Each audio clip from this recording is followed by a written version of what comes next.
प्रधानमंत्री नरेंद्र मोदी ने video conferencing से दिल्ली की मोजेंटा लाइन पर बिना ड्राइवर के चलने वाली मेट्रो, या इसे आप ड्राइवरलेस मेट्रो भी कह सकते हैं, इसका उद्घाटन किया। दिल्ली में मेट्रो सेवा शुरू होने के 18 साल बाद, जी हां 18 साल बाद भारत ड्राइवरलेस मेट्रो चलाने वाला देश बना। हालांकि भारत से पहले 17 देशों में पहले से ही बिना ड्राइवर के मेट्रो ट्रेन चलती है। ड्राइवरलेस मेट्रो के शुरू होने के बाद अब आपके मन में कई तरह के सवाल होंगे कि क्या ये सुरक्षित है। एक सवाल तो ये भी होगा कि क्या दुनिया का भविष्य ड्राइवरलेस ही है।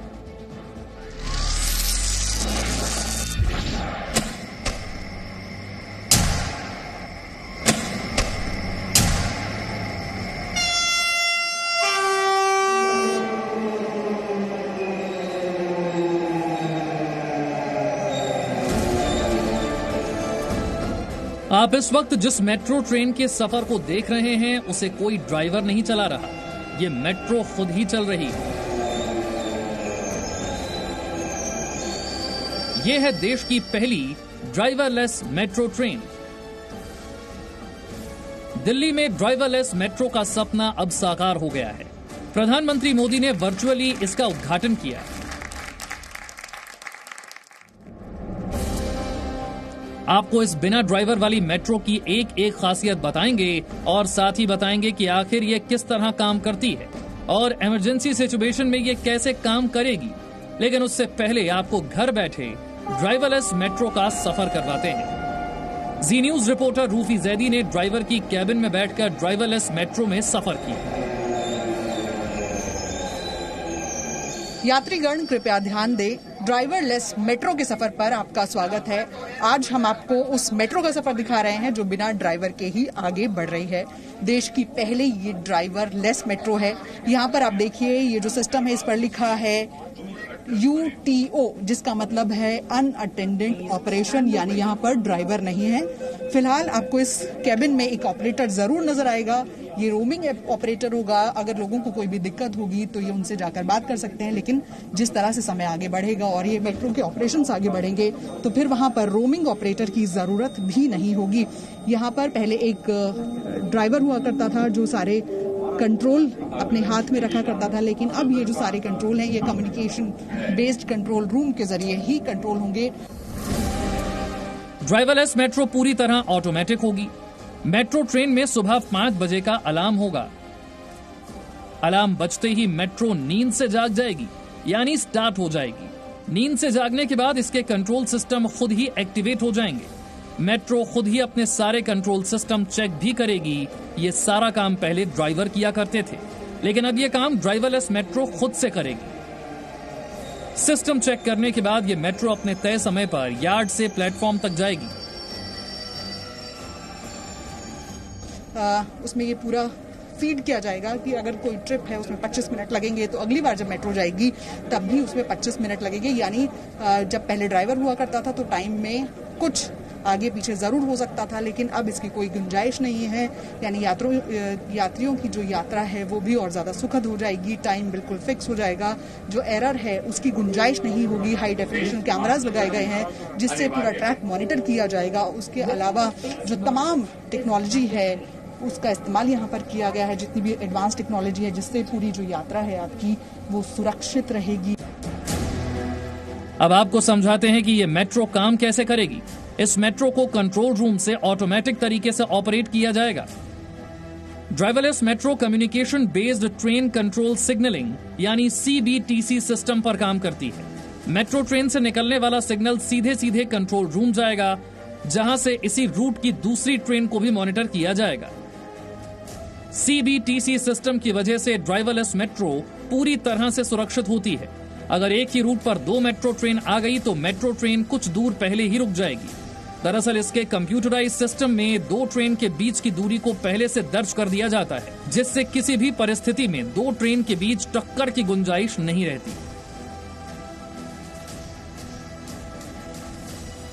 इसके अलावा भी इस मेट्रो में कई हाईटेक उपकरण लगे होंगे। इसमें हाई रेजोल्यूशन कैमरे लगे होंगे, real time monitoring train equipment मौजूद है, रिमोट हैंडलिंग इमरजेंसी अलार्म जैसी तकनीक है। कंट्रोल रूम को हर दिक्कत की जानकारी मिलेगी। दरवाजों पर सेंसर लगे होने की वजह से जब तक सभी यात्री मेट्रो ट्रेन के अंदर नहीं चले जाते तब तक इसके दरवाजे बंद नहीं होंगे।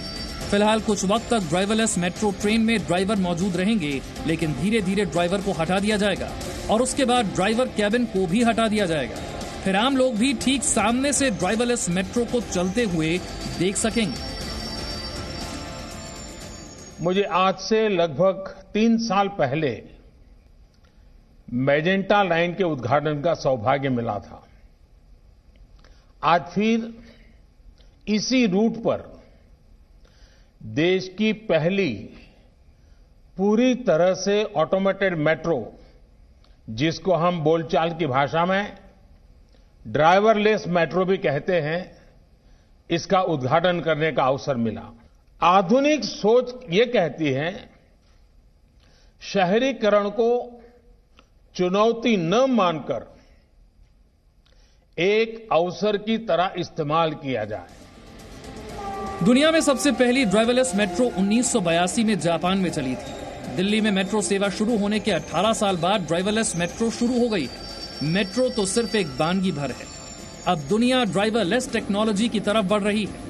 इस टेक्नोलॉजी को आसान बनाती है हाई स्पीड इंटरनेट और आर्टिफिशियल इंटेलिजेंस, जिसके कारण ही अब ऐसी चीजें मुमकिन हैं जिसकी कल्पना आज से 20 साल पहले तक लोग कर भी नहीं सकते थे। दिल्ली से रूफी जैदी के साथ ब्यूरो रिपोर्ट, जी मीडिया। आपको ये समझना होगा कि टेक्नोलॉजी की दुनिया तेजी से अपग्रेड हो रही है, जिसकी वजह से अब कई जगहों पर इंसानों की जरूरत ही नहीं है और ये जरूरत खत्म भी होती जा रही है। जैसे मेट्रो ट्रेन ड्राइवरलेस हो चुकी है, बुलेट ट्रेन जिसका आपको भी इंतजार होगा हिंदुस्तान में, वो भी ड्राइवरलेस हो चुकी है। कार ड्राइवरलेस हो गई है, इसे लेकर इस वक्त ट्रायल चल रहा है। रोबोट से सर्जरी की जा रही है। सोचिए जरा, रोबोट सर्जरी कर रहे हैं तो ड्रोन डिलीवरी के लिए इस्तेमाल किया जा रहा है, ड्रोन्स का। वहीं अब युद्ध का नया तरीका भी जो है वो मानव रहित है और आपको बता देते हैं ड्रोन से ही युद्ध भी लड़े जा रहे हैं। एक कहावत आपने सुनी होगी, आवश्यकता ही आविष्कार की जननी है। इंसानों की जरूरत के हिसाब से टेक्नोलॉजी बनाई जा रही है। अब यही टेक्नोलॉजी कई जगहों पर इंसानों की जगह लेने लगी है। ड्राइवरलेस मेट्रो तो हमने आपको दिखा दी, ड्राइवरलेस बुलेट ट्रेन भी चीन में शुरू हो चुकी है। तो दुनिया में बिना ड्राइवर के चलने वाली कार का बेसब्री से इंतजार किया जा रहा है और इन सब के बीच पिज्जा डिलीवरी से लेकर युद्ध तक में ड्राइवरलेस तकनीक का इस्तेमाल भी होने लगा है।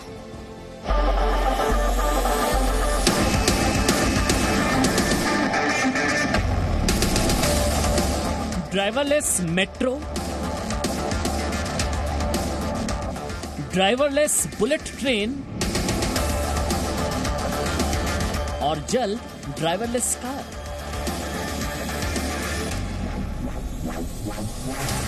दुनिया में टेक्नोलॉजी का अपग्रेडेशन इतनी तेजी से हो रहा है कि वो दिन दूर नहीं जब आपकी गाड़ी भी बिना ड्राइवर के ही चलेगी।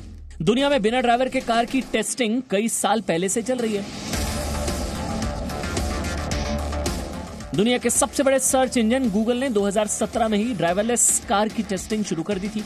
इसके बाद तो दुनिया में बिना ड्राइवर वाली कार बनाने की होड़ सी मच गई।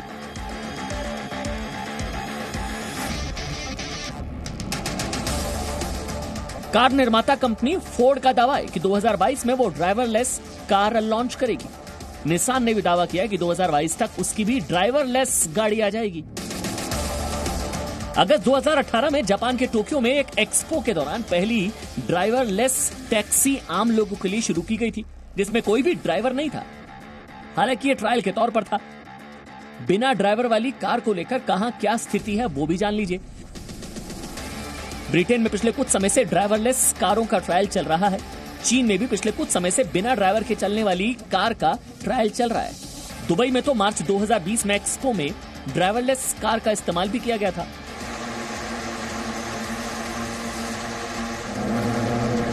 पिछले साल जापान में तो उड़ने वाली ड्राइवरलेस कार का भी ट्रायल किया गया।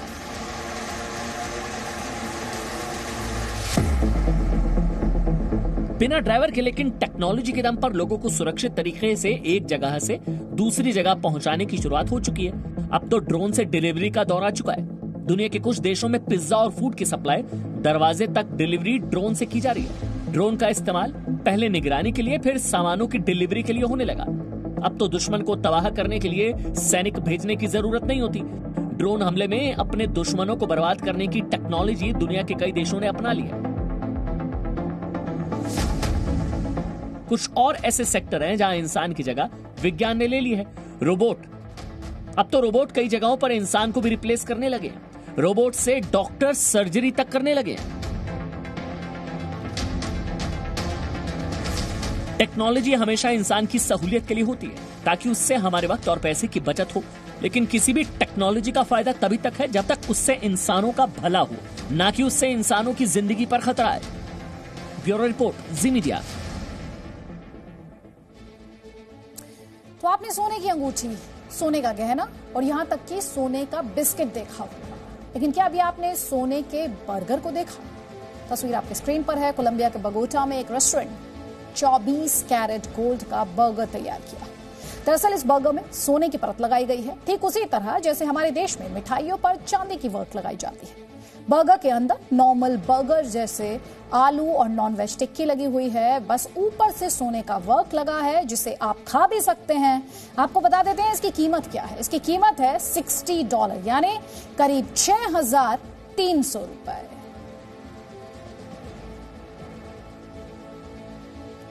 हो सकता है आप अच्छे से अच्छे रेस्टोरेंट में गए हों और आपको वहां के खाने के साथ साथ वहां की एम्बियंस भी पसंद आई, लेकिन अब आपको 2000 साल पुराना एक रेस्टोरेंट हम दिखा रहे हैं। ये रेस्टोरेंट खुदाई में मिला है। इटली का पोम्पेई शहर, खुदाई के बाद ये रेस्टोरेंट मिला। किसी थीम के रेस्टोरेंट जैसा ही ये रेस्टोरेंट भी दिखाई देता है।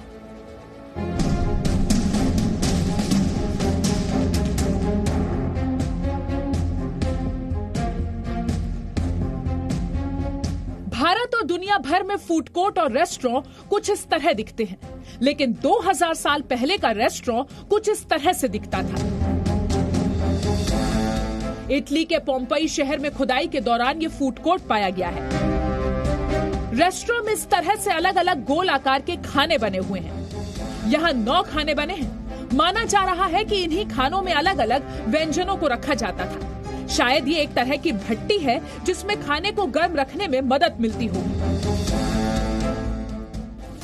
आज के दौर में भी कुछ इसी तरह खाने को गर्म रखने वाले स्टील के बड़े बड़े बर्तन होते हैं। इस फूड कोर्ट में रोमन स्टाइल की कई तस्वीरें भी बनी हुई हैं, जिसमें एक मुर्गे की तस्वीर भी दिख रही है, जिससे लगता है कि इस फूड कोर्ट में नॉनवेज खाना भी परोसा जाता था। आज भी आप देखेंगे रेस्टोरेंट को सजाने के लिए पेंटिंग्स का सहारा लिया जाता है। ऐसे ही 2000 साल पहले भी होता था। इटली के पुरातत्व अधिकारी पिछले कुछ सालों से यहाँ खुदाई करवा रहे हैं।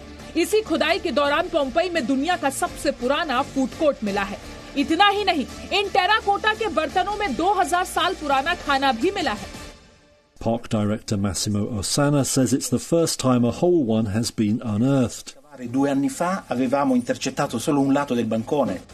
इटली के पोम्पेई में 79 ईस्वी सदी में एक भीषण ज्वालामुखी विस्फोट हुआ था, जिससे निकले लावे में पोम्पेई का पूरा इलाका दब गया था। माना जाता है कि जलते हुए लावे में शहर के 13,000 से ज्यादा लोग जिंदा दफन हो गए थे। अब इटली के इस प्राचीन शहर के अवशेषों को खुदाई के जरिए बाहर निकाला जा रहा है।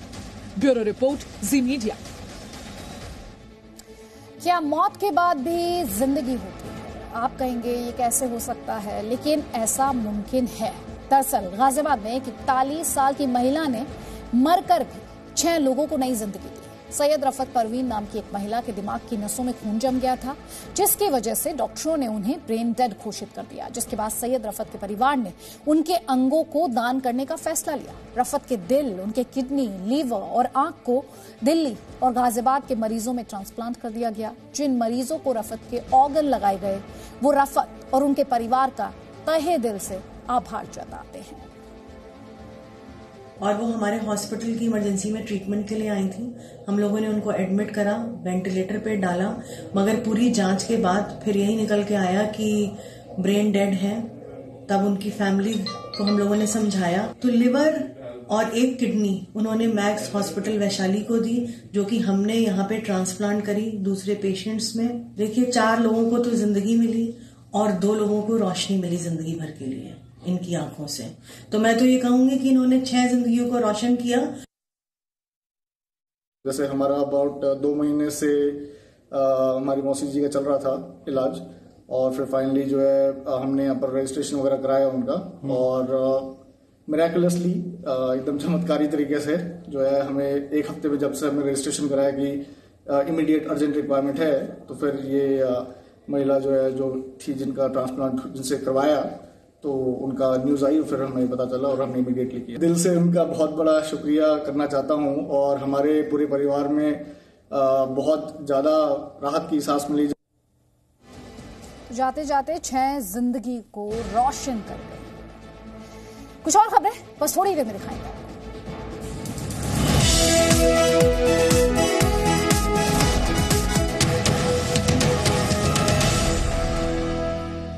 Channel number